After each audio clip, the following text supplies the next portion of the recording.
And just like that, we are live. Hello, everybody, and welcome to the very first episode of the Reviewing Network Live.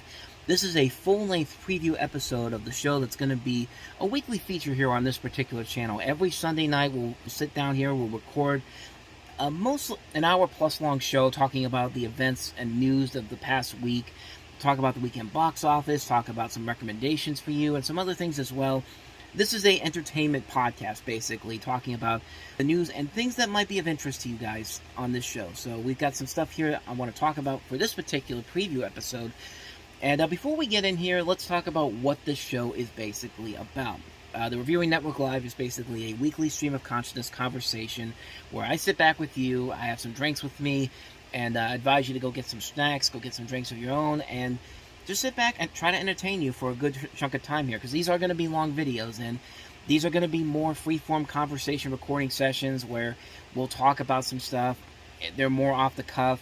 There's not a whole lot of editing here.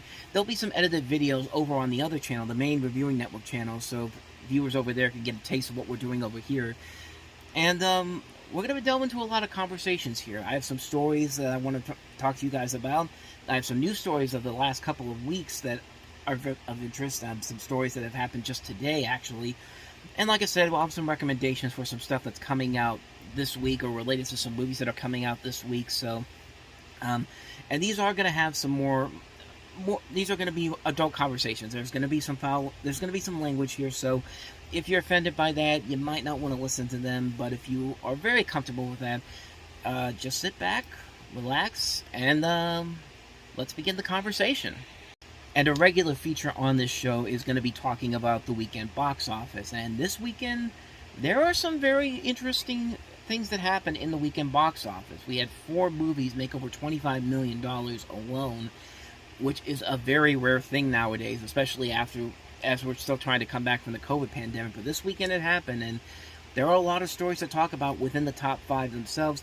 If there's something in the top 10 that's worth talking about, we'll definitely delve into that, but for the most part, this is the conversation about talking about the top 5 films in general. So we're talking about the top 5 films for the weekend of August 4th to the 6th. There was a lot of choices out there for people, and a lot of conversation to have about this week. So let's go ahead and jump on into it. We'll start off with the number 5 film of the week, which was number 3 last week. Took a huge drop-off, mostly because of the new competition, and also the fact that, okay, maybe I'm willing to admit now, this movie probably should not have been released in July. They probably should have waited for Halloween. And that is, of course, Disney's The Haunted Mansion, which dropped once again and has brought in $8.9 million, so about $9 million, which is a 62% drop-off from last week. The total gross for this is $42 million, which, we talked about how last week this movie did not do any better than the original Haunted Mansion film, and in fact actually did on par with that film, which came out in 2003. So if you're curious to see what happened with the Haunted Mansion the year before, is in the original 2003 one, the second weekend of the Haunted Mansion in 2003, the Eddie Murphy one, $9.4 million, a 61% drop-off, $45.9 million. This film has brought in $42 million in 2 weeks, so yeah, Disney made the mistake of not releasing this around Halloween. Like, I tried to play that down last week. I thought maybe because they thought Jungle Cruise did so well 2 years ago, I should say, in the same spot, they probably thought this would be the same thing for the Haunted Mansion. But really, you should have released this around Halloween. Maybe not in October per se, maybe in late September. Like, you could have put it out on September 29th, is to build the Halloween buzz up. But no, now September 29th is going to be Saw X and Paw Patrol the Mighty Movie, which, if you've seen the trailers for Paw Patrol the Mighty Movie, that trailer makes that movie look so much better than it's probably going to be. Maybe it's just because they added the song I've Got the Power to it, but I don't know. That's a whole other conversation altogether. But the Haunted Mansion, $42 million in 2 weeks. But the worldwide gross has got to be better, right? No. $17 million for the international gross so far. $59.6 million after 2 weeks. And there's only like 4 other places that it hasn't opened yet. Japan, Hong Kong, Australia, and the United Kingdom. Oh, and Italy, too. So technically 5 places. But even then, man, this thing cost $158 million to make. So, yeah, Disney, you made a big mistake there. You may be the current you may still be making a ton of money this summer alone, with $4 billion right now for the year so far. But yeah, you guys need to really look at yourselves after this, because you guys should not be making $42 million on a Haunted Mansion movie worth $158 million after 2 weeks. There's just nothing good can come from that whatsoever. So, yeah, so that movie's probably going to taper off big time, or maybe not. There's not a whole lot of competition next week. We'll delve into that a little bit, but let's go to the number 4 movie. And this is where the intrigue starts to take place, because you have 2 new movies opening up. I was kind of curious where everything was going to go. I thought this movie we're going to talk about here was going to probably give Barbie a run for its money at the number 1. Actually, no, not. I take that back. The number 2 spot would have opened behind Barbie because of what it is and the buzz that was building around it. But kind of like with Mission Impossible Dead Reckoning Part 1, it didn't quite live up to that hype yet. But it's not going to be any kind of a flop whatsoever. I'm, of course, talking about Teenage Mutant Ninja Turtles Mutant Mayhem, which had the benefit of opening on Wednesday, which brought in $28 million for this weekend. After, if you include the Wednesday grosses, it brought in $43 million. The budget on this movie is only $70 million, so this thing is going to make profit no matter what. The word of mouth on this movie is great. The cinema score, the A- cinema score, is a good sign going forward. So, needless to say, this is going to make money. It's going to make back its budget back, and they're already talking about a sequel. They're already developing a series that's going to be on Paramount Plus, and I saw the movie yesterday. I did my review for it. It's a really damn good movie. It's one of my favorite movies of the year so far, and it's a really good film. It's got great animation that doesn't necessarily copy the style of the Spider-Verse movies, but uses that as the inspiration to create its own unique animation style to it. The characters are a ton of fun. The voice work is very fun. The comedy's very good. This is a really great film, and without any big kids films coming up from now until, I guess, Paw Patrol maybe, because I don't think anything else is opening up between now and when Paw Patrol opens on September 29th that could make an impact in the kids market. Maybe, just maybe Gran Torino, but I don't know. I don't know if that one's going to have, I don't know if that's going to be something that's going to knock the box office numbers for this down. I think Teenage Mutant Ninja Turtles Mutant Mayhem could have some life in the box office until Paw Patrol comes out. That's just my take on it, which, coincidentally, both of these movies, Paramount and Nickelodeon, Paramount has been very smart with the releasing of these movies for the most part, except, of course, with Mission Impossible Dead Reckoning, which you probably should have thought about releasing it some other time before Barbie comes out, and Oppenheimer. And again, that's another thing we can delve into at another point in time. But yeah, Teenage Mutant Ninja Turtles Mutant Mayhem, $28 million for the weekend. And that might not even be the last place it ends up in, because these numbers are so close. There could be a lot of fudging going for it. We could see places swapping. But the number 3 film is Christopher Nolan's Oppenheimer, and it beat Ninja Turtles by about $700,000, $28.7 million, only dropping about 39% from last week. Over $228 million, already surpassed Batman Begins. And after 3 weeks, $228 million is really, really impressive. And this film's going to stick around, man. This is a film that I think will do well with adult audiences until we get something closer, like The Equalizer 3 on Labor Day. So I wouldn't be surprised if this continued to stick around. This is going to hit $300 million domestically. It has already surpassed $300 million domestically, and more than that, it's grossed over $550 million worldwide. So, nevertheless, it's a big hit regardless, and they needed it, because there have been very few adult movies that were making the kind of money that Oppenheimer is making right now. So that's a big win for adult movies. And like I said, there's probably not going to be a big adult movie released for Oppenheimer to go up against until Equalizer 3 comes out on Labor Day. So it's got some time to make some more money when it's all said and done. Which brings us now to the number 2 film, which I was actually kind of surprised by the way that this movie actually performed. The number 2 film is Meg 2: The Trench, which is definitely a step down from the first movie's $43 million opening weekend in 2018. But, $30 million is not something to shake about. I mean, it's not something to get upset about, because the film did exceed a lot of expectations, despite the fact that the film got thrashed by critics. But there's a difference in the audience score and the the critical reviews. Like, I think on Rotten Tomatoes, which I don't like to use them as a reference because I've had my issues with Rotten Tomatoes over the last couple of years. But Meg 2: The Trench, right now it has a 29% on Rotten Tomatoes. But if you go to that's the critic score. But if you go over to the audience score, The audience score is 73%. So big difference between the critical response and the audience response to this film. And the cinema score, I think, for this was a B-, which is not that great, but I mean, this is a movie that's going to do well mostly with worldwide audiences. This has already made $112 million elsewhere in international audiences. So the film is already at $142 million. The budget on this is $129 million. So technically, they still made their money back. So regardless of how this movie does well here in America, the film's already is going to become a profit regardless. I think the worldwide audience is already going to pay off for this movie big time. And we're going to see a Meg 3, which I wouldn't mind seeing it so they can at least try to fix a lot of the problems that this new movie had, because as you saw in my review, I was not the biggest fan of this movie. I don't think it's one of the worst movies of the year. That was my fear going into it when the reviews started coming out on Thursday. But I walked into it.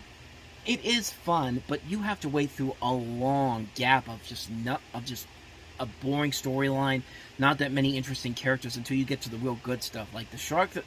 It was kind of my first problem with the original Meg film. Like they had a good idea. The shark sequences were great, but you had to wait through so much blandness in terms of the story, and there was not a whole lot there. And in this movie, it feels like it's more than that in this particular film.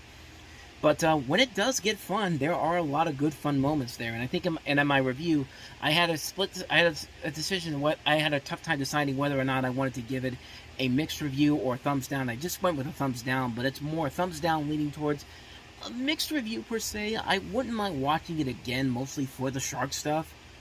But it really needed to be a lot better than that trailer was setting up. Because I think the trailer sold the movie much better than the actual movie did. But $30 million for a film that not a lot of people were expecting a whole lot from, it's not bad per se. It's not something that's going to make Warner Brothers really get giddy and excited, unlike the #1 movie. But, I mean, give them credit for actually beating out some pretty good contenders in Oppenheimer and Ninja Turtles, which I thought were going to stick at #2. But, of course, Warner Brothers can also benefit for the fact that they have the #1 film this week once again, which is, of course, Barbie. And what more can you say, man? 43% drop-off this weekend, brought in $53 million this weekend for a gross of $459.3 million here in America after 3 weeks. But it's the first movie from a woman director, Greta Gerwig, to make over $1 billion worldwide. It just crossed the $1 billion mark, $1,031,481,000. What else can you say, man, but Barbie? I mean, it's a great film. It's one of the best movies of the year, and it's got some time in the #1 spot, because as much as The Last Voyage of the Demeter has the advantage of not having a big movie premiering that same weekend, it's the only new release out there. I think Barbie's going to have the #1 spot for at least the next week, maybe 2 weeks, depending on how Blue Beetle does. The marketing for that is starting to grow a little bit. I actually went to the theater yesterday, and I got one of those Blue Beetle popcorn buckets.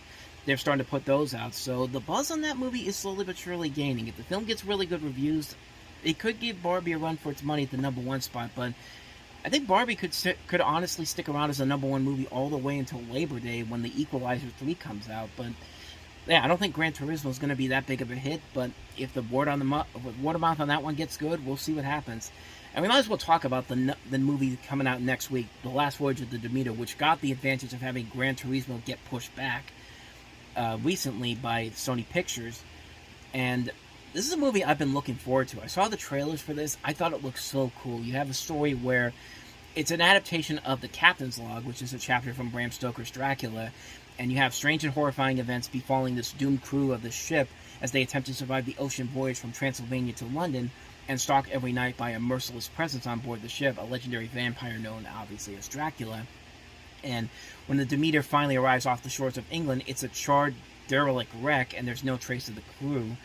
And it just looks visually impressive. Like, it looks dark, it looks grisly. It's directed by the same guy that did Scary Stories to Tell in the Dark, which is a really good film, good children's horror film that came out a couple of years ago, based off the best-selling books. Amblin Entertainment's also behind it too. And usually, when Amblin puts their name on something, it's usually somewhat worthy of quality, even if the movie's not that great. It's an Amblin film. It's someone like me who likes Steven Spielberg so much and knows that his name is attached to it. You just gotta kind of go see what this is going to be. And I talked about it in my Talk About the Movies review. If this movie doesn't do well next week, I might just have to go see this movie first before I see Blue Beetle, just so I can see it, because I don't feel like this is a film that's going to really.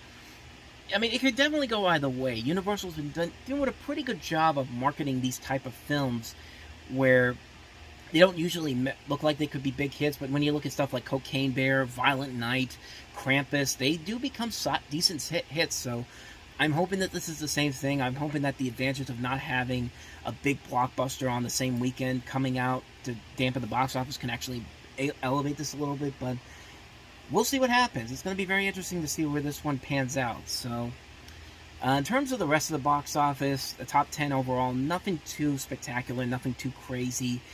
Probably the most interesting thing about this is the fact that Talk to Me, a horror film that usually would have a bigger drop than expected, only had a small drop of 40%, $6.2 million from its impressive debut last weekend, which was $10 million, $22 million after 2 weeks, which, you know, that 39.9% drop-off is pretty impressive for a horror film in general. That's a a genre that usually people will go see it on the first weekend. It'll be heavily front-loaded, and then it'll just go off quickly, like what happened with Insidious: The Red Door, which is now out of the top 10 after 5 weeks. But people are still sticking around with it, so this is a sleeper hit right now. Speaking of sleeper hits, Sound of Freedom is still there. There was a ton of stories this weekend about how the man who funded the movie was actually arrested for child kidnapping. So, yeah, take that for what you will. There's a lot of irony there. And then you have Mission Impossible: Dead Reckoning Part 1, just cost $150 million. Indiana Jones cost $170 million. And Elemental is about to hit $150 million. Other than that, nothing too crazy about the rest of the top 10. So that's something we'll be covering every week, the weekend box office, because there's always going to be an interesting story within the top 5 itself. So let's get into some story time. So this is the part of the show where we kind of delve into some news stories, some things that I thought might be interesting for you to hear about. And since we're starting off a new show here, and some of you out there may not know who I am or why you clicked on this in particular, but I figure I might as well talk about some of my personal theater-going experiences. Basically, we're going back to when my love for movies really got started. It took place pretty much around, because I've been writing a book as I've been in the last couple of months getting ready for the site's 10th anniversary, and the book, I'm going to delve into that a little bit later on, talking about that. But one of the chapters in the book I talk about is my theater-going experiences. The first movie theater-going experience that I remember, and this is really, I don't think that this was actually my first full-on movie-going experience, but it's the first memory that comes to mind for me. You got to go all the way back to around July and August of 1995. We had a couple of movie theaters around Monroeville, which is, I'm near that area, and that's where I go to the mall. That mall is, of course, best known for George A. Romero's Dawn of the Dead, and that's also where the Best Buy I go to all the time is, as well as the Barnes & Noble, as well as some other places I take you guys to on the Movie Stop episodes.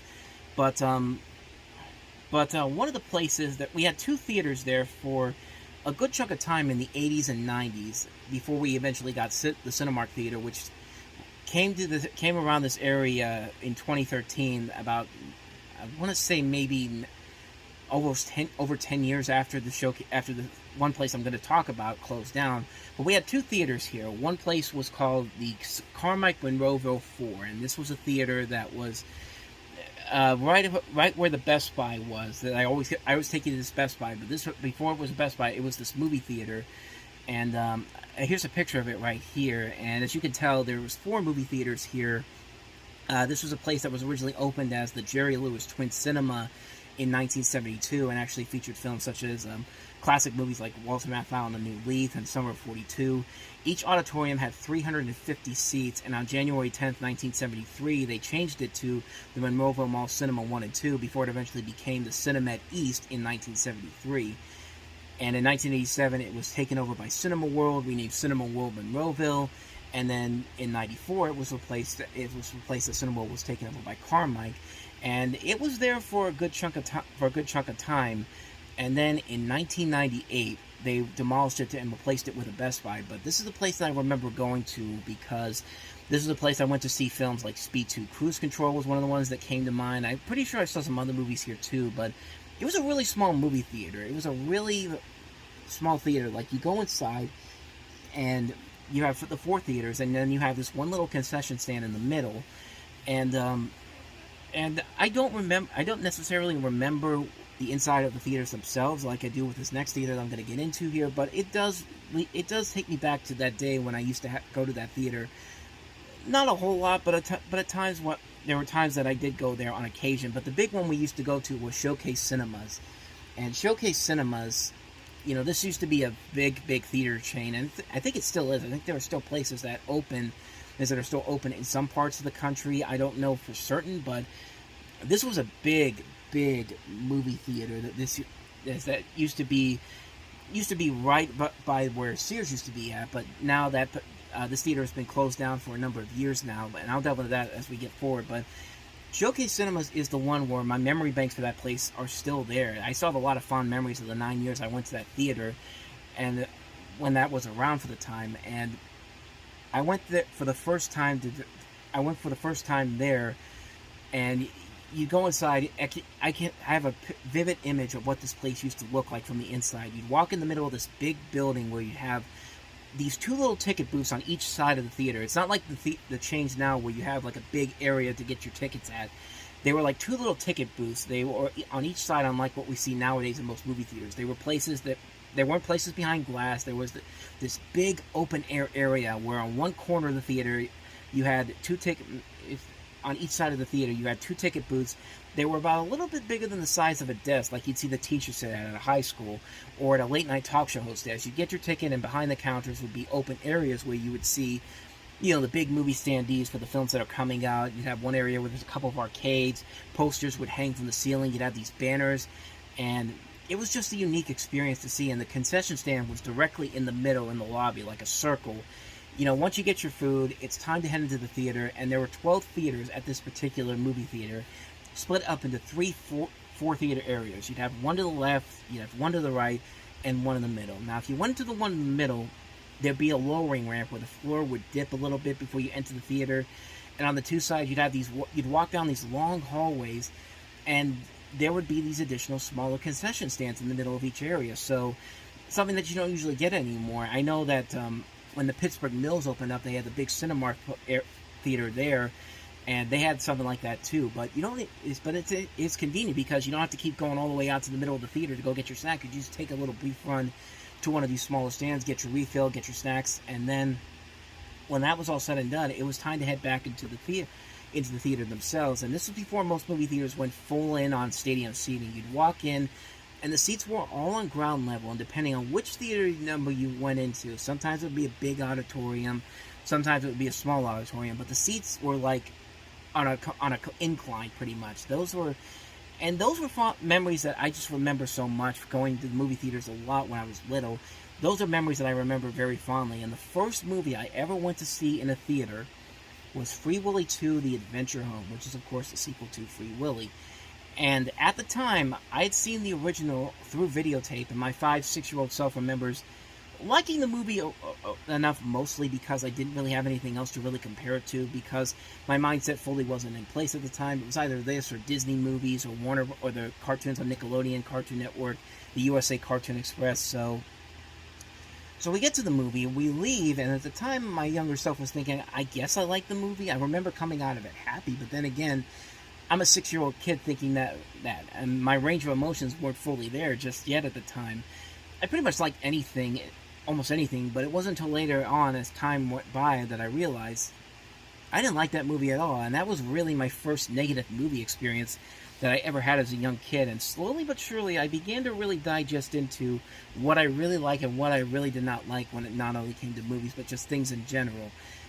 And there was also another theater that we used to go to a lot called it was in Penn Hills, which we used to frequent because we have relatives and family out there. We kind of had that theater where the older movies would be playing after a few months. You know, those dollar Super Saver movies, where movies from like 2 to 3 months ago would start showing up there. It was one of those theaters that for a good chunk of time we went to. We went to see stuff like Toy Story, Hercules, George of the Jungle, Batman and Robin. I'll never forget the time when we went to the Hercules, George of the Jungle double feature. We actually had to leave early, so we weren't going to be able to stay throughout the course of both movies. So So we went to this double feature. We went to see George of the Jungle first, and then we went to see Hercules, and we left halfway through Hercules. I was just like, okay, I'm ready to go. And it's just like, even my parents were just like, wait, really? You really want to leave now? And it's just like, yeah, let's go. And it's just like, so I didn't get to see all of Hercules in theaters, but I did eventually get to see it on video, and it was all right. I mean, not one of Disney's best movies, but we'd seen most of these movies there throughout most of the rest of the 90s, and we used to have a drive-in theater out north for sales we used to go to, but that's been long gone now. And I remember we went to see stuff like Casper there as part of a double feature. I can't remember what the other movie was. I think it was Babe, and that was there for a while before Walmart and they had a Lowe's theater there.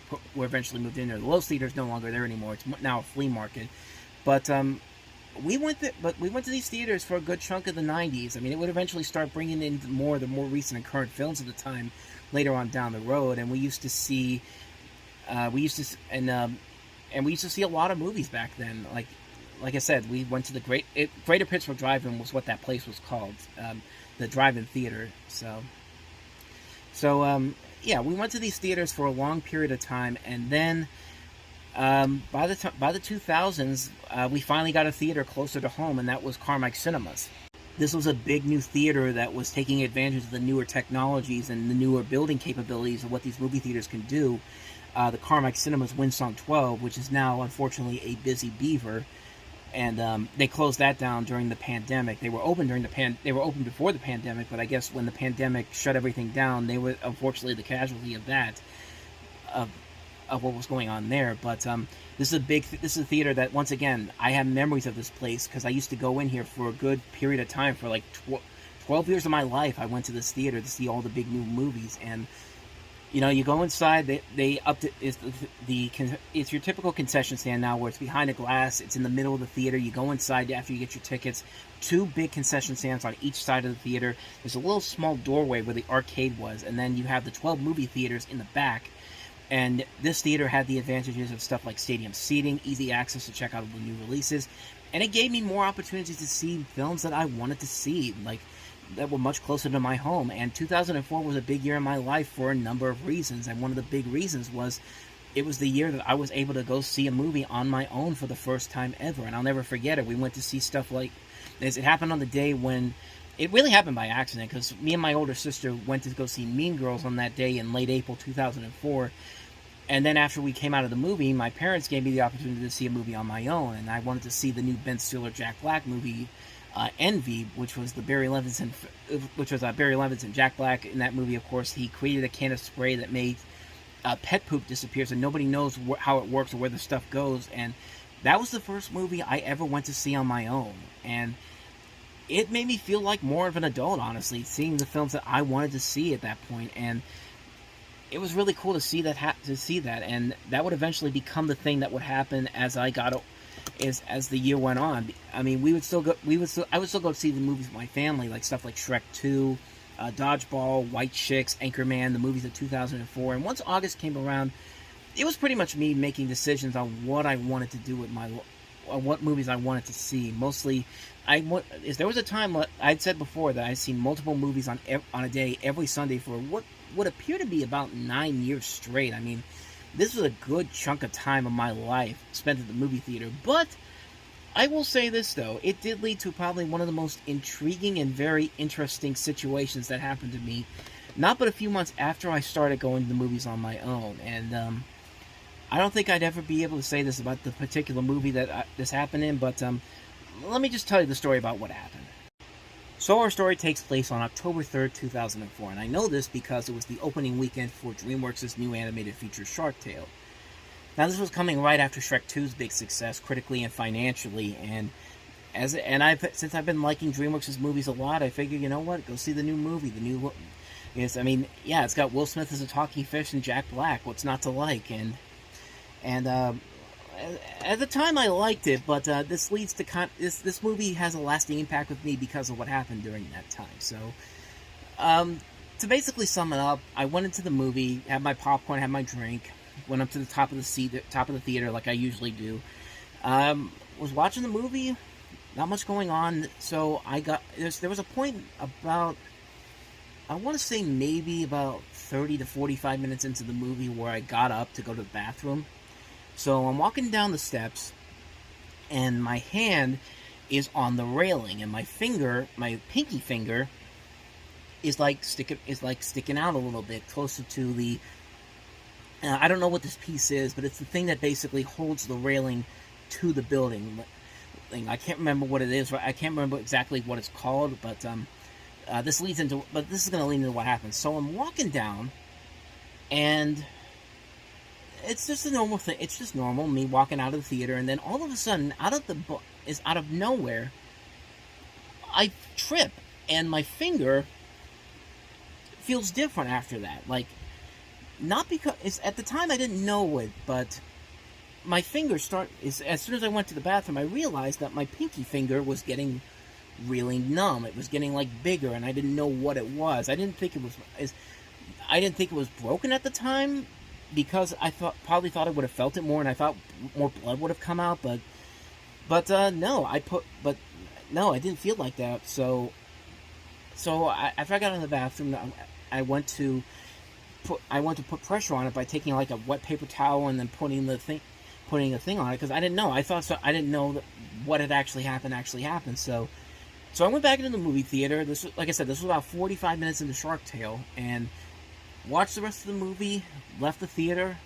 My mother came and got me, and she looked at my finger and realized that I had indeed broken my pinky finger watching Sharktale, and it's just like. And luckily, we have a doctor's office that was right across from where the movie theater was. And we had that doctor there. So he looked at it. It was nothing too serious, though. It was like a broken finger, but I basically had to put on a splint is what I'm thinking of. So they gave me a splint. They put it on my finger, and I just had to keep it on there for a couple of weeks. So that was a pretty interesting little bit of time that there was there. And I mean, honestly, I've been lucky enough that I've never had to go to the hospital for a long period of time for an emergency. Like, I've been to the hospital for a couple of other things. It's the biggest thing that ever happened to me to get close to a hospital emergency room was the one time when I realized I had an allergy to brown rice. I had some brown rice for dinner, and then a couple hours later, my face got all puffy, and so we went to the emergency room.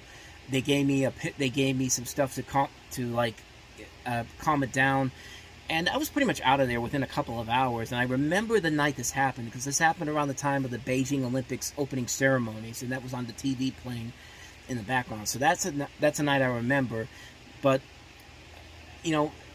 and that neither of what I just mentioned was the worst thing that ever happened to me. But like I said, I've never had to go to the hospital for anything incredibly serious. But the one time I had a serious injury, this was about 8 years prior to me going into the hospital going to the emergency room for the allergy. This happened during a vacation to Ocean City. We went to Ocean City around 2000, and I think it was our first day down there. We'd been driving all day long. We were tired. We were waiting for our hotel room to get ready. So basically, we had to just go. We had some time to ourselves, so we thought let's just go down to the beach. I was about 11 years old when this happened.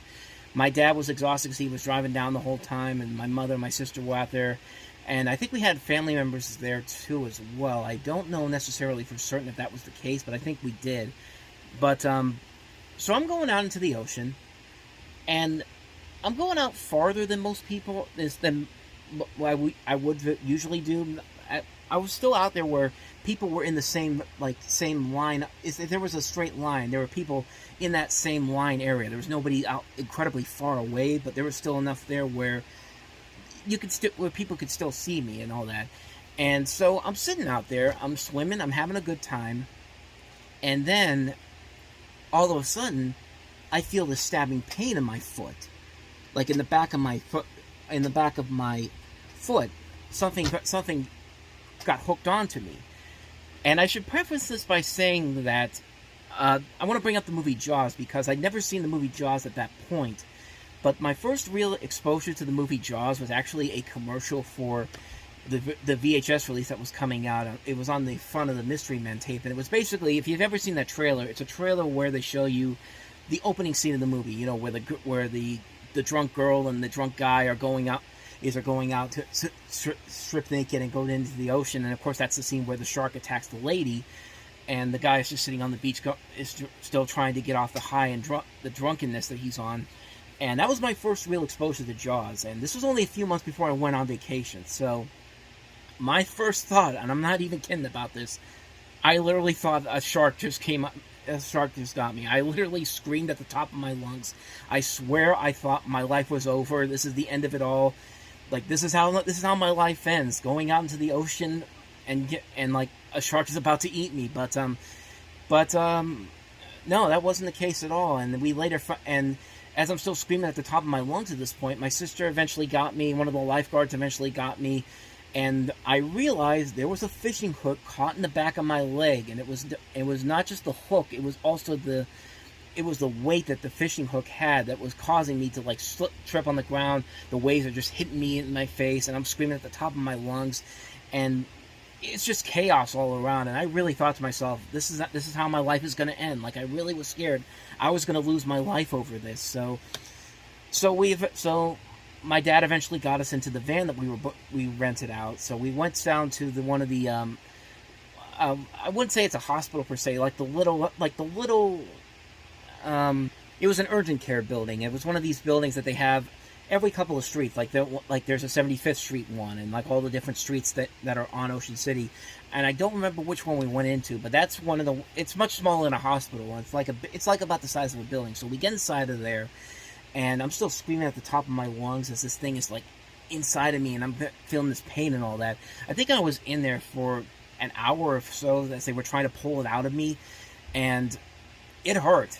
It really did hurt. It was one of the most excruciating, painful things I've ever had to experience. And so they took it out of me, and it basically kind of ruined my chances to going back into the ocean. So I basically was stuck in the hotel room for a good chunk of the time. Until my foot healed. My foot healed up pretty quickly, though. It wasn't like something that I was in a cast for a long period of time. No, I had crutches, and I did have bandages on me, but I wasn't in like a cast or anything. But I couldn't go into the ocean. I was basically stuck inside the hotel room for a good chunk of time that we were there. We'd go out on occasion, but I couldn't go into the ocean. I couldn't really go to the beach, so there was really no point of me going with this thing in me. And that really kind of bummed me out, and it did leave a lasting impact on me. So much so that I still have that hook, not the hook, but the weight that was like really making me having struggles of staying on my feet. I still have that somewhere in my house. If I get a picture of it before I post this, I'll definitely show you what the thing looked like, because I still have it inside of a little cup that they gave me up there. I guess there's kind of a souvenir and a remembrance of what happened then, But it took me 12 years to actually get back in the water too. It actually took me 12 years to get back in there because we didn't go to Ocean City anytime after that. But we did go to the Outer Banks, my sister and I, along with our friends, and it was interesting going back in there for the first time. Because you get those nerves coming back in there. You get those nerves like, okay, is this going to work? Okay, what's about to happen here? So, one foot in, other foot in, and almost immediately, I kind of got over it. And I've been back in the ocean several times. I've been to Ocean City a couple times since then. Actually, one time actually, but I got over that pretty quickly. But that was the worst time I ever had. That was the worst injury I ever had. I've been very lucky in my life to not have a significant injury that's kept me in the hospital for a good number of days or weeks. It's only been at the very least an hour or two. So I've been very lucky in my life to not have that happen to me, and I hope that that's the case going forward. Now watch what happens. As soon as I put this up there, something bad's going to happen to me, and I end up going to a hospital for a long period of time. It's just common knowledge that that's what's going to happen. So anyway, getting back on topic here, I know I just went off on that, but it kind of related to what I was talking about before with what happened with my finger injury from Sharktale. But as I said, Carmike Cinemas was kind of my theater to go to for the next 9 years after that. It'd be the theater I always go to on Sundays. I do a double feature day, sometimes a triple feature day. That doesn't usually happen very often, but when it does, I usually try to do that. And since then, the theater that I've been going to ever since 2013, 10 years ago, was Cinemark, because that opened up in November. I'd actually been to a Cinemark theater out in Robinson before then a couple of times. I went to go see the Avengers there in Robinson because that theater had the Cinemark XD theater with the big theater screen. And there was also Men in Black 3 I saw there. I saw Back to the Future, the first one in theaters there. I saw a number of different movies there before this new Cinemark theater opened up. And that's been the theater I've been going to ever since. And I kept the tradition of going to 2 movies on that, this time on Saturday, because I'm usually up there on Saturdays. And that kind of opened the door for me to get back into the Steelers again on Sundays, because I'd seen the movies on Saturday. I had nothing really to do on Sundays except watch football. And so that's why I became more invested in the Steelers at that point. And that's pretty much where I've been ever since. I've been to some other theaters before then, not a whole lot. We went to a Lowe's Waterfront Theater, which used to be a Lowe's theater, a couple of times early on. We had a Distinta Theaters here near North Sales for about a good couple of years. I remember I went to see, I think Little Nicky we went to see there when that movie came out in November 2000. But other than that, though, we didn't usually go to those theaters very often, but we did go there just for a little bit of variety for sake. And then there was also one other time when I went to the AMC, the Carmack Theater that was outside of Westmoreland Mall. I went there mostly because there was a movie I wanted to see that had just left theaters the week before, Lemony Snicket's A Series of Unfortunate Events. So I went out there, saw that movie there. That's probably the only time I've ever been to that theater to see a movie.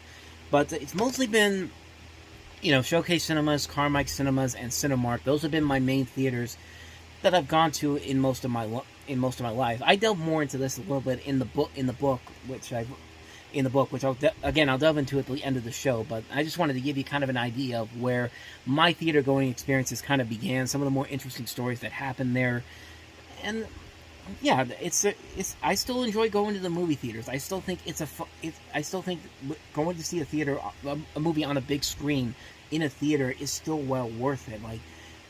Like there's still a lot to admire about it, even though there are people clearly trying to be as weird as they can. I've talked about the weird experiences I've had at movie theaters in the past. Most notably what happened recently in Oppenheimer, which I did a full video on. So if you want to go check that out, it's here on the channel. But for the most part, I still really enjoy going to the movie theaters. I still go to it all the time, and I still plan on going to it, hopefully until the day I die. So those are my theater-going experiences in my personal life. So I was trying to think about some news stories I wanted to bring up here on this first episode, and because we have a writers and actors strike going on at the time of recording this, there isn't really a whole lot there per se, but I did find some stories of noteworthiness, and before I get into those, I might as well talk about an anniversary that happened today that I didn't realize until now when I looked on my Facebook page, and that was the fact that it was 12 years ago today that I was an extra on the set of The Dark Knight Rises, and that was probably one of my favorite days that I've ever had in my life. And basically what happened is, and I saw a picture that I took from that day that happened, and I'll show you that in a little bit, but I'll kind of delve into what actually happened. I'm going to talk about how I became an extra. So basically, the local news around here, WPXI, was talking about them. They were advertising the production team behind The Dark Knight Rises. They were looking for unpaid extras to take part in a fictional football game between the Gotham Rogues and the Rapid City Marauders. And I wasn't going to let that opportunity get away from me. So I actually signed up a few weeks prior to this. And after I signed up, they gave me my set. They gave me my info pack. They basically told me what to wear. I couldn't wear anything with like a name brand on it. So I couldn't have anything from Nike. I couldn't wear anything with characters on it per se. They just said dress in black and yellow. Dress in black, dress in yellow. So the Saturday of the shoot finally comes along, and I took a shuttle bus from the Mellon Arena back then, right next to PPG Paints Arena, down to Heinz Field, which had been transformed for the day as Gotham City. I had to get up there. I got up at 5 a.m. in the morning that day, and I had to be there by 6:30 in the morning, which luckily, 5 a.m. in the morning, the traffic getting from where I am to downtown Pittsburgh is not a big deal because the traffic hasn't settled in yet. So we get there around 6:30 in the morning, and I arrived at the field around 7, and I sat down in one of the numerous seats, and you could tell the stadium did look very different. Parts of the field were actually lifted up. If you've seen The Dark Knight Rises, you know how the scene is set up. There were signs from the Gotham Rogues all over the place. There were, band displays all over the place, and there were fans in Gotham face paint and makeup, and it's interesting because the stadium was never full. I would say there was probably about maybe 20,000 people there for the day, all day, maybe even more, but The Heinz Field seats about usually... Well, back then this was called Heinz Field. I know now it's called Acrisure Stadium, but the seats around then were about like 65,000 people for a football game, and about half of them were filled for much of the day. Like, there'd be some areas where people would go to one corner. They would film in one corner of the area where, like, one area was filled up with a lot of people, and we just sit there, be waiting. And so you have director Christopher Nolan there. He's there with the producers, the cinematographers, the director of photography, and the special effects witches, along with some other crew members. And you have the Gotham Rogues, who were actual players for the Steelers then. Ben Roethlisberger, Hines Ward, Troy Polamalu, Heath Miller, James Harrison, Lamar Woodley. More of them. Hines Ward, he was bigger than he's ever been, because at that point he had won Dancing with the Stars. He had a double on the set for him. And you also had Bill Cowher there coming back to the city as the coach of the Rogues. And you had the mayor at the time, Luke Ravenstahl, the Pittsburgh mayor, kicking as the Rapid City Marauders. And they were all there, and finally, after everything had settled in, around 7:30 in the morning, they started shooting. And the first thing they shot was the national anthem, which was sung by this young kid. I still don't remember the name, C.J. Coyne, because you kept hearing the announcer talking about, "Please rise for our national anthem, sung by C.J. Coyne." And we had to do the scene around 8 times, 6 at the start, and then 2 more over the course of the day. And something that I really noticed about Christopher Nolan when he directs is that he's not like any other director where, he's just sitting in a chair near the camera making sure the scene goes the way he wants to. Like, you see that in a lot of movies and TV shows where you see the director just sitting there in the camera. He's got his, he's got his hand up to his chin like, yes, continue on doing this. And no, Christopher Nolan, he's basically walking around the camera making sure the shot he wants is right. And I thought that was really interesting to see that from a director there. And it's interesting to see that in person. And so after the national anthem, where we had to move twice around the stadium like everyone else did, at around 9:30, they moved us one last time, and I was really lucky that I got a seat right near the end zone where you could see the scoreboard straight ahead. Like, I had one of the best seats in the house. Like, this is the area where, like, if you were any closer, you'd be on the field. That's how good this place was. There was one bad thing that happened, though, and that was that the sun was out all day long. On that day, it was 87 degrees outside, and we all had to wear coats and winter gear because the movie takes place in the wintertime. And so you're trying to act like it's wintertime when it's like almost 90 degrees outside. That is not an easy thing to do, and I envy those people that have to go. I envy those people. I envy those actors who do that. That is not an easy thing to do from seeing it in person. But so they then ended up shooting crowd shots, cheers and applause from the audience for the soundtrack for the scene. And then after that, the next scene was the kickoff of the football game, where Hines Ward is playing himself behind the back of the shirt that says Ward on it, catches the ball and runs in for the touchdown. And this scene takes about 7 takes to shoot in the span of an hour. So they did that. And then after that, they prepared us for this big explosion shot where the stadium explodes. We have numerous practices takes to prepare for the explosions with the announcers making the explosion sounds, because they give you these earplugs so you can put them in your ears while the explosion is happening. So it took them 3 hours to put all these explosives on the field, and there were about, I want to say, 35 different explosives ready to blow up. So while they were preparing for the scene, they actually bought out the 3 different tumblers that Batman uses in the film, with the second one featuring Hines Ward on top of one of them. And during the breaks in between shootings, they even gave out free t-shirts, raffle prizes like a flat-screen TV, tickets to the Dark Knight premiere in either Los Angeles and New York, round-trip Delta tickets, portable DVD players, iPod shuffles, iPod touches, Batman memorabilia, movie memorabilia, vintage trading cards, comic books. They even gave away a Chrysler car, too, and I didn't end up winning one of those major raffle prizes, but I did end up winning a free t-shirt, even though it won't fit me. But I still have that it's in here somewhere, so I don't know where exactly it might be at. But the interesting thing is that the part of the stadium where I was sitting, the production assistant for our section was nowhere to be found, and the PAs were responsible for throwing everybody free t-shirts. And because the PA announcer was nowhere to be found, people went crazy trying to get this t-shirt. They asked more for the t-shirts rather than the raffle prizes. And when they finally had someone come up and give away the t-shirts, I was lucky enough to catch one of them. But again, it was too small for me to wear. So, but also on the stadium's jumbotron, they actually played the Dark Knight Rises trailer on the big screen, which made up for the fact that when I went to see Harry Potter and the Deathly Hallows Part 1, when that came out, there was no trailer for that in front of that movie, and I was really bummed out because I really wanted to see that on a big screen. But I saw it on the stadium's jumbotron, and I figured that's the closest thing I'm ever going to get to see that trailer on the big screen. And when that name came up, it felt like a Comic-Con panel. People just lost their minds and cheered like crazy. So finally, after 3 hours of putting the explosives on the field, they gave us 3 more practice shots without the explosives going off, because it's a one-shot only scene.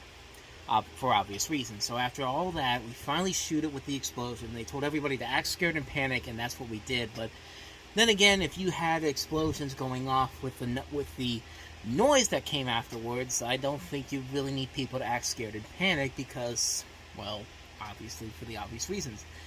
And like I said, they gave us earplugs for people to cover the ears, and after the explosions ended, the field was covered with dust all over the place, dirt all over the place. And then 5:30 in the afternoon finally came around, and they began shooting the last scene of the day, and that was the arrival of Tom Hardy as Bane, which, coming out from under the area where the players walk out of the locker rooms and looking around, letting out some dialogue, and then killing a man by breaking his neck. And the interesting thing is that when Bane came out for that scene, it was the first time anyone had seen Tom Hardy on set and seen him as Bane for the first time, and the crew asked us to act as if the character was Bane was right there and not shout and holler and cheer for Hardy, which, I mean, it went about as much as you'd expect. The shot was done, the stadium roared with applause as the crew was introduced to Hardy. It was the second film he ever shot in Pittsburgh, with the first one being Warrior, which is an underrated film that came out around that same time. And then after we finished shooting the scene 4 takes later, he helped give away the car at the end of the day. And so the day came to an end with Hardy and Christopher Nolan thanking everybody for coming out, bearing the heat, and he helped to give away tickets to the Dark Knight premiere. So we were there for about 12 and a half hours, pretty much. So because we left around 7, the stadium, and then the worst part of the whole experience began, and that was trying to leave the stadium. And I walked down the walkway to leave the stadium, and all you could see is the back of people's heads trying to get out of there. There was like only 3 different lines, and the largest and longest one to get out of was to get back to the Civic Arena, the Mellon Arena. But there were so many people there, not to mention the fact that it was still humid out. Keep in mind, this is still August, so the sun was still out, and a couple people actually passed out because of the humidity and the heat. So I waited in line for 45 minutes. I was literally standing in a line waiting to get on the shuttle bus for 45 minutes, and it was ridiculous. They needed more assistants to help control the lines better. There were only 3 assistants out there to guide everyone to the 3 buses going to the 3 different places. So you sit there for 45 minutes. You're still in this winter getup because you have to keep pretending that it's still winter time, even though you could take the clothes off, those clothes off, but it's still hot out, and the heat and the humidity, it just takes a lot out of you. It took a lot out of me. So finally, around 8:30, I finally make it back to the Civic Arena, and then I make it back to home. Got home around 10:30, and I was so tired after I got my shower. I basically went to bed at 11 o'clock and slept for almost 12 hours that next day. I mean, I'm a person that usually likes to stay up until about 2:30, 3 o'clock in the morning, but I was just so pooped, and I was just like, I can't take it anymore. I gotta go to bed. And so after all that, I woke up the next morning feeling a lot better, and besides the pain in the ass way to get out of the stadium, it was still one of the best days I ever had. It's a great time experiencing watching them make this movie of what I was hoping was going to be a great movie, which was a good movie. It wasn't the great film that The Dark Knight was. The Dark Knight is still the pinnacle of the Batman Nolan trilogy, but it was still a good film regardless, and I'm very happy to tell people that I was an extra in the film, even though you can't see me in the movie. But it's one of those moments that whenever I see that scene on TV, I just have to go back and reminisce about that day, and it was worth it. Like, would I do it again?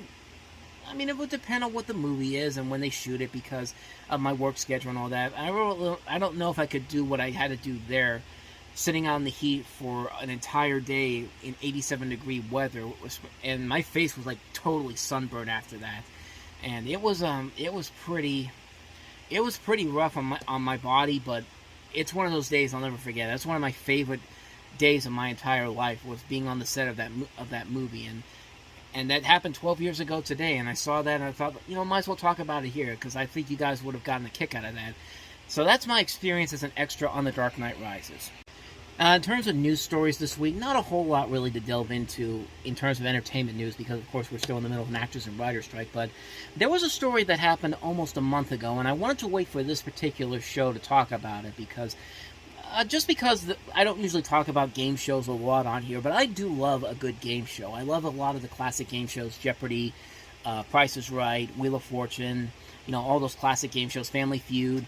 I don't like that people put game shows and reality shows in the same category of each other. Like ABC had a show on TV over the summer called the Game Show, and it was a good little documentary that started off talking about all the classic game shows, going all the way back to the 40s and 50s and all the way to today. And then all of a sudden, towards the end of the show, they started bringing in reality shows into the same category as game shows. And reality shows and game shows are a completely different thing altogether. Game shows are fun to watch, and you like the contestants on those shows.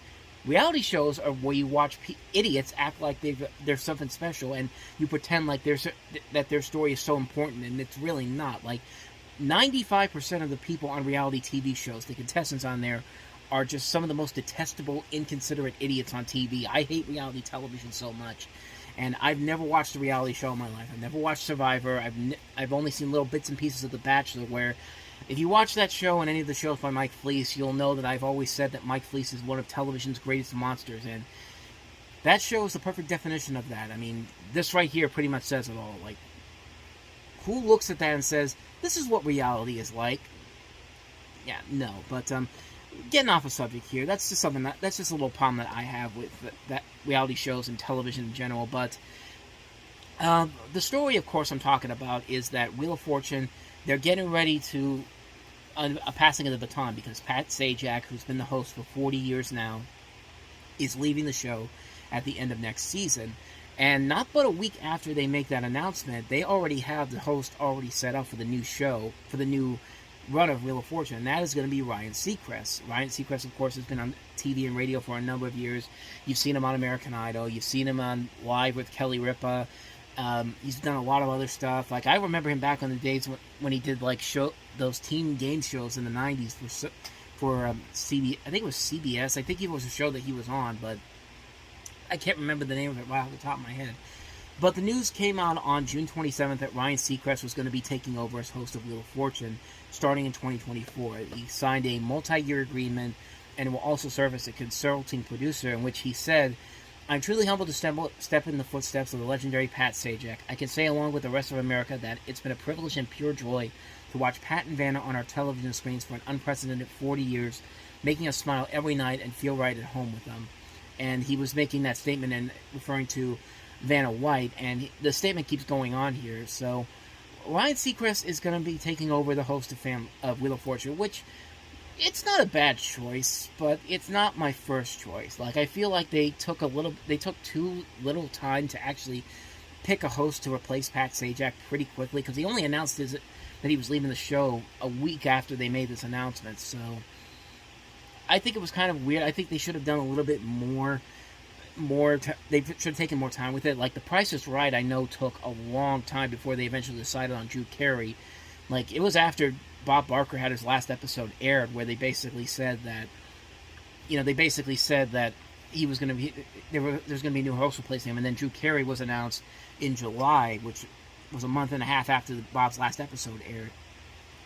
But it does lead into the interesting questions about what Vanna White's status is going forward, and there's been a lot of talk about whether or not Vanna White would be coming back once Ryan Seacrest takes over. I honestly thought, if you want a true passing of the baton, have Vanna White become the new host of Wheel of Fortune. I mean, why not? I mean, she's been there long enough. She could have handled it well, and you could have had Pat's daughter, Maggie Sajak, take over her place as the letter turner, or I guess the letter toucher now. And that's just what I would have thought they would have done, but fortunately that wasn't the case. And so Vanna White, her future there is still very much in doubt, although Seacrest did say that Vanna White would stay on the show despite the departure of Sajak, but they still don't know whether or not it's going to be full-time or not. I know that she had just signed up to do a new season of Celebrity Wheel of Fortune, and I think that she gets $1 million for doing that. So, but I don't know if she's going to be sticking through to the next season of the Wheel of Fortune game show. That's still to be determined at this point here. But I wanted to bring that up because I don't usually talk about game shows all the time here. Like I said, I do like my game shows, and Wheel of Fortune is one of those game shows that I watch all the time. I go back and watch the older episodes of Wheel of Fortune every once in a while, even though I've seen most of these episodes before. I kind of know what the puzzle is going to be regardless, but it's one of those things where you look at it and you're just like, you know what? It's just a good time capsule of the time period. Like the old days when you had Chuck Woolery on there as the host, and you had the prizes that they had at the end of every game. Like you get to choose what do you want to win with these prizes, and at least with the money you just won. And they don't do that anymore. But it's a nice little time capsule to go back and see those things. Like the wheel moves a lot smoother than it does nowadays. There's very little edits as there are nowadays, where like if Pat Sajak hits a bankrupt nowadays, they just cut it out of the show altogether. Like when he hits a bankrupt on the final spin, they take it out of the show. But back in the day, they didn't do that all the time. He would hit bankrupts. I think there was one time where he hit bankrupt a couple of times in a row, but nowadays they don't do that anymore. They just cut it down for editing purposes, which kind of takes the fun out of it, quite honestly. And it's kind of standard stuff nowadays. You can pretty much tell what's going to happen on Wheel of Fortune every single time now. Like, you have the contestants, there's like 4 or 5 puzzles, they have bonus puzzles in the middle there, and then they go to the final round where somebody has a chance to win $1 million, which very rarely happens on there. But when it does, yeah, it's fun to see. It's fun to see somebody win $1 million on there, but it doesn't usually happen as much as it should. But the show still is fun. The show is still a ton of fun. I still watch it on TV nowadays. Like, for the longest time, next to Jeopardy, it used to be Jeopardy and Wheel of Fortune, but in the last couple of years, they've switched it around. So now Wheel of Fortune comes on first, followed by Jeopardy, it's very weird, but at the same time, it's not something I'm going to be like upset about or anything about that. But I'm not upset about this choice of Ryan Seacrest taking over either. I think he's proven more than enough. He's a popular MC. He's a good enough MC that he could take on this role. And it's going to be very interesting to see what he brings to the table here. Probably not a whole lot, but it's still a ton of fun to notice that. So, like I said, this is a story that's been coming out that came out a long time ago. I wanted to wait before we got to this to talk about it on here. So that's my thoughts on Ryan Seacrest taking over Wheel of Fortune. And sports, there was a big story that happened around here in Pittsburgh sports in general. I know there's a big worldwide sports story about how the U.S. women's soccer team failed miserably today in their game in the World Cup, which I wasn't really paying attention to the World Cup, honestly. The Women's World Cup, honestly, or even the World Cup in general. Like, I'm not much of a soccer person. When the World Cup happened around Christmas time, and they were building up the U.S. team on TV as like this team that could easily go ahead and win this whole thing, I never really bought into it. I was never really that invested into it. I saw it. They lost. Okay, so what? I wasn't really invested in the World Cup anyway. But that story doesn't really all that. I'm not really that upset about that one, because there was a much bigger story that happened in Pittsburgh sports today. And if you know what I'm talking about, if you're in the Pittsburgh area, you heard the story about what the Pittsburgh Penguins did. Now, for the last couple of weeks, they've been talking about hockey news has been talking about Erik Karlsson, the veteran defenseman who's been with the San Jose Sharks. He's been with some other teams as well. He's the reigning Norris Trophy winner. So there was a lot of speculation about teams that could that could put a trade package together to get him, and those include the Toronto Maple Leafs. Yeah, the Toronto Maple Leafs. And one of them was the Pittsburgh Penguins. The Pittsburgh Penguins, of course, now have Kyle Dubas as now the general manager, which he wasn't hired as that at first, but everyone kind of knew it was going to happen at some point. So there was a lot of speculation about who would get Erik Karlsson, who would put together a draft package good enough to actually go and get him. And the Pittsburgh Penguins were the ones that did it. It broke about at 12 noon today. And it wasn't just them that had to do it. A third team had to come into play here. So basically what happened was that the Pittsburgh Penguins got Erik Karlsson, and it involved a 3-team trade involving the San Jose Sharks, but also the Montreal Canadiens. So the Penguins get Karlsson. They also get forward Rem Pitlick from the San Jose Sharks, as well as forward Dylan Hamelic from Montreal, as well as a 2026 third-round draft pick from San Jose. The Sharks are getting a 2024 first-round draft pick, which I think is from Pittsburgh. It's all from Pittsburgh. Yeah, I see it right here. Forward Mikael Granlund, defenseman Jan Ruda, and forward Mike Hoffman from the Canadiens. And Montreal is getting Pittsburgh's 2025 second-round draft pick, defenseman Jeff Petrie, goaltender Casey Smith, and former Nathan Legary, all from Pittsburgh. So, in total, that's 1, 2, 3, 4, 5, 6, 7, 8, 9, 10, 11, and 12 players that were involved in this trade, including the 3 draft picks.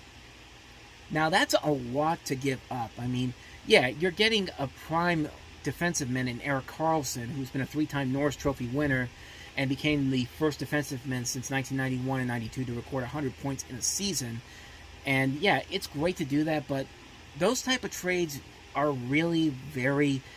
They scare me. Like, they scare me when, not just in hockey when they do this, but in sports in general. Like, you see all these teams when they make trades like this. You see it a lot in the NBA. You see it in the Major League Baseball. We're seeing it more nowadays in the NFL. The Russell Wilson trade comes to mind. The Aaron Rodgers trade comes to mind, where you have to put together these massive draft packages. I mean, Deshaun Watson, how many first-round picks did the Cleveland Browns give up to get him?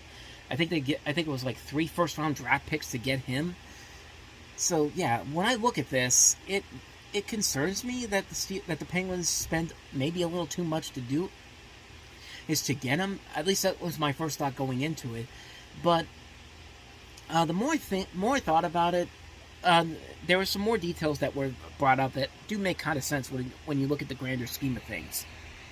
They actually gained cap space in this whole thing. I mean, granted, yeah, they got a $10 million guy who has been very prone to having injuries over the course of his career, but for now, for a team that wants to try to keep this window that's open, they think is open, even though most of the star players on this team are very much getting up there. Like Sidney Crosby ain't getting younger.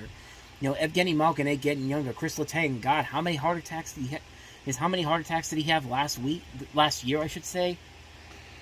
All right, I apologize. I thought he had a heart attack. He actually had a stroke. Actually, not a heart attack. Actually, that's his second stroke he's had. So, bottom line is that he's not getting any younger either. I mean, this team is still one of the oldest teams in the league.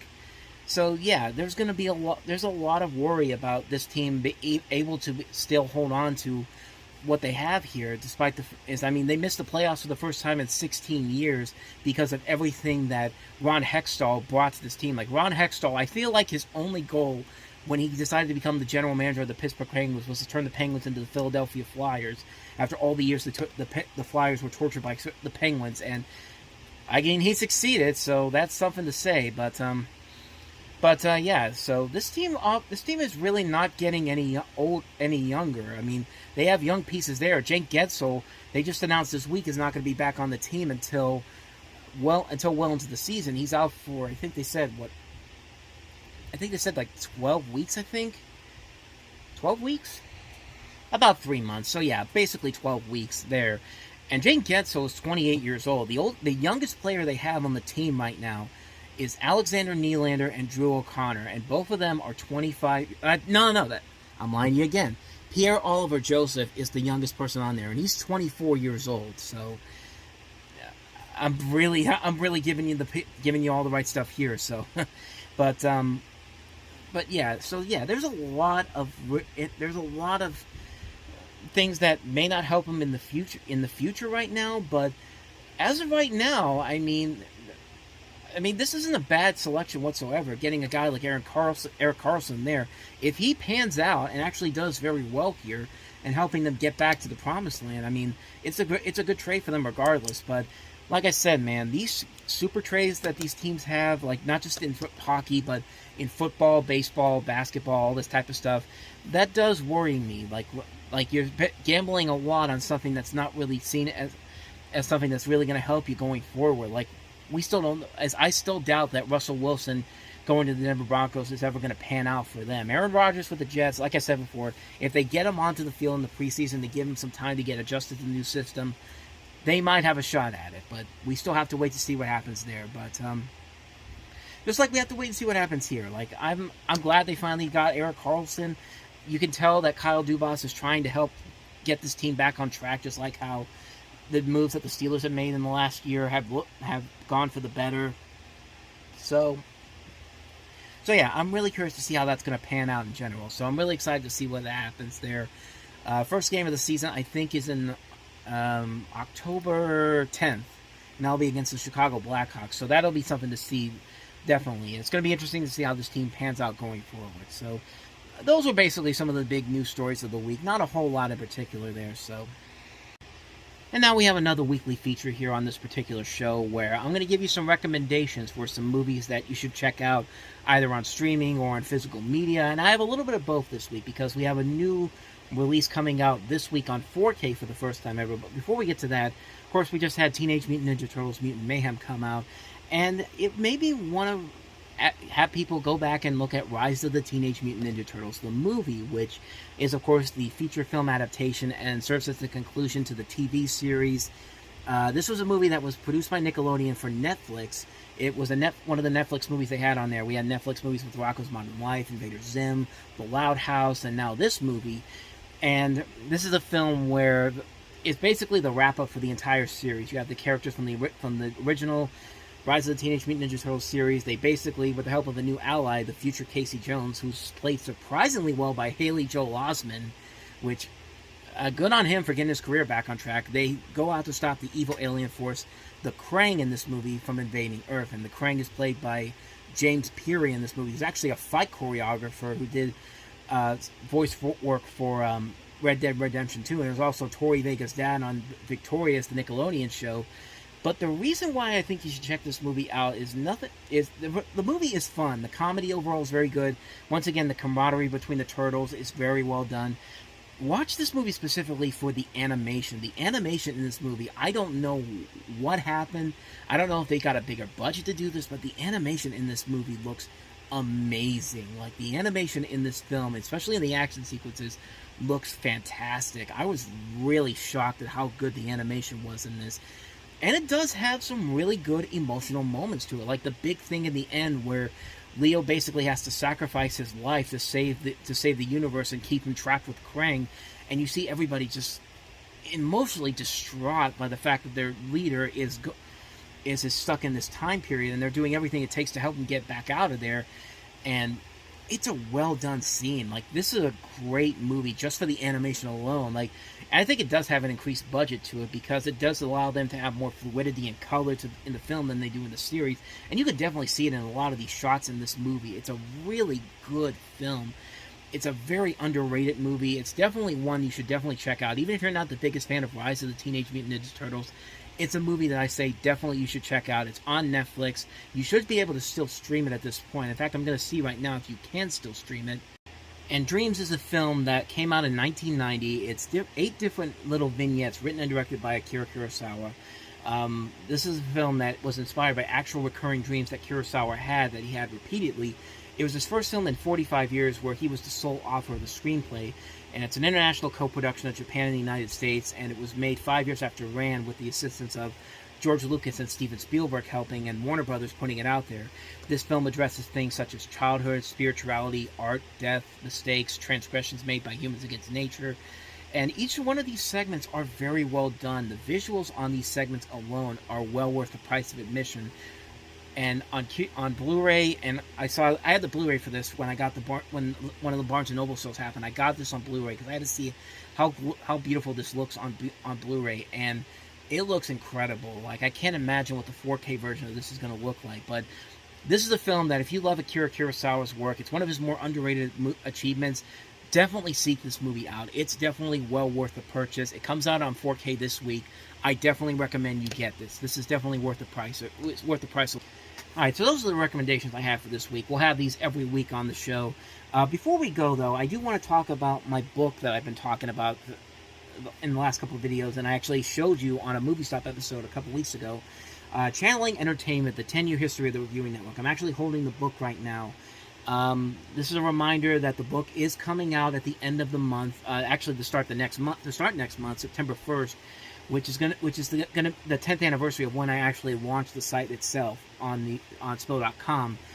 And so that's when the book comes out. You can't pre-order it right now because this is my first time using the Kindle Direct Publishing methods of putting this book together. So the book will be available on there. It'll be available in paperback. It'll be available on Kindle as well as a hardback version.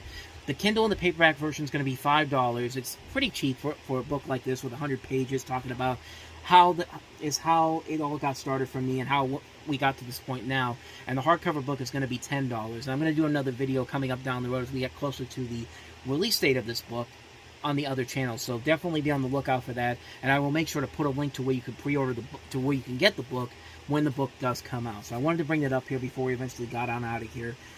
And that's pretty much how the show is going to be. We're going to talk about the weekend box office, talk about some stories, talk about some news stories from the last week, and do some recommendations as well. There also might be a preview of the stuff that's coming over to the Reviewing Network website in terms of blog posts. That might be an option for something that I might do later on. I'm not going to do it for this particular video, but for this particular episode, I should say. But we are going to be at Steel City Con this coming week, so if you're going to be there in Monroeville this weekend, we'll be there. We'll have our table there. And on Saturday, you should be able to see where I am, because I'm going to be wearing a Reviewing Network Live t-shirt to promote this new show we've got coming up here. And so I hope to see you there. And like I said, it's going to be a ton of fun. I always have a good time with these. I always have a good time seeing the celebrities and doing the videos. If you're not going to be able to make it, I will have videos from the show over on the other channel, so definitely be on the lookout for that next week. And with that said, thank you so much for watching this first episode of the Reviewing Network Live. It's a little bit rocky right now, but it gives us a little bit of time to get ready for the new show itself when it actually premieres next month. But I'd love to hear you guys' thoughts on anything we talked about in this video, the conversation we had about anything in general. If you want to come on along and talk about it, the comments are down below. If you like what you saw, please hit the like and subscribe button and hit the notification button so you can get a sense of when the new episodes will be posted. They'll be posted every late Sunday night, early Sunday morning, so please do not miss that. And with that said, I thank you so much for watching. Thank you so much for listening in. I hope you enjoyed this first episode, and I hope you guys have a good week, a good day, whatever. I will see you guys next time for the next video. So thanks for watching here. If you like what you saw, like I said, hit the like and subscribe button, hit the notification buttons, and I'm off. So I will see you guys next time, and until then, take care. Reviewing Network Live is out.